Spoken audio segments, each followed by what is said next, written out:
mean, there's probably some people out there, maybe they're considering a lot of 200 hours, whether it's budget, schedule, or just whatever.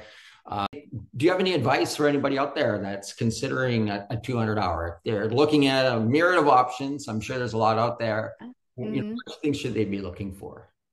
Yeah, I have a couple of different things. First thing in regards to choosing a school, I do think that's important. I think a lot of people don't do enough research, and so understanding, again, what they actually teach, where they put their focus, if it is just on the physical and they ignore the philosophy, or just on meditation and they don't really do much physical, understanding that so that it aligns for what you want and what you're interested in. Also, understanding the teacher that created the program.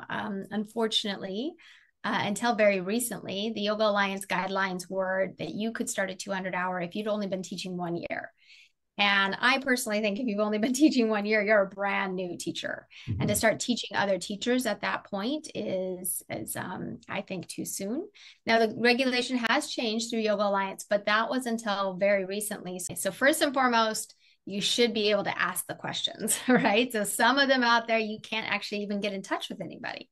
I would get in touch with either the person who developed the course or the person who's going to be teaching your particular cohort or your particular program.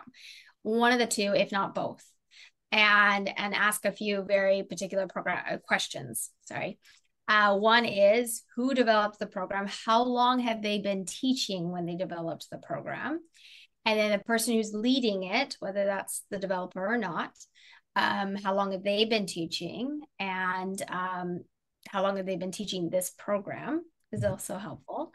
And and then the other question would be around that kind of continuum, right? How much time do you spend on philosophy? How much time do you spend on anatomy and on the asana and the poses? Yoga Alliance does have guidelines of how long you're supposed to spend, but to be frank, a lot of schools don't abide by those.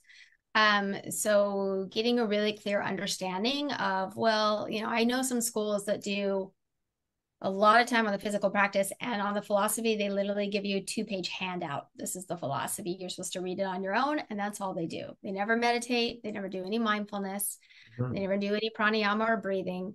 And so if that stuff is important to you, then I think understanding, okay, how much are we going to meditate, how much are we going to do pranayama, how much are we going to do asana? Are we going to do a physical practice just once a week or never? You're only going to break down each pose, but we never actually put them together and do a physical practice ourselves.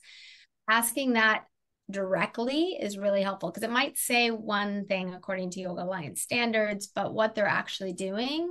And again, I'm not trying to speak poorly of any program. I just know students. I've had many, many students over the years come to me and say, I came out of my 200-hour and I feel like I don't even know yoga. We did no meditation, no mindfulness. I know nothing about the philosophy. I know no Sanskrit.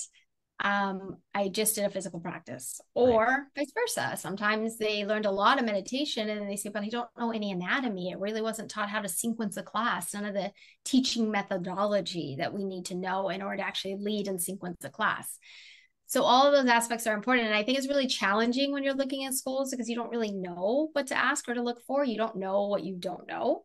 And so like I said, I've had many students over the years after a program come out and realize, like, I don't really know that much.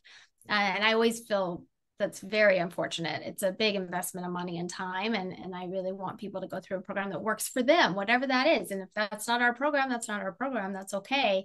I want you to find the right program for you.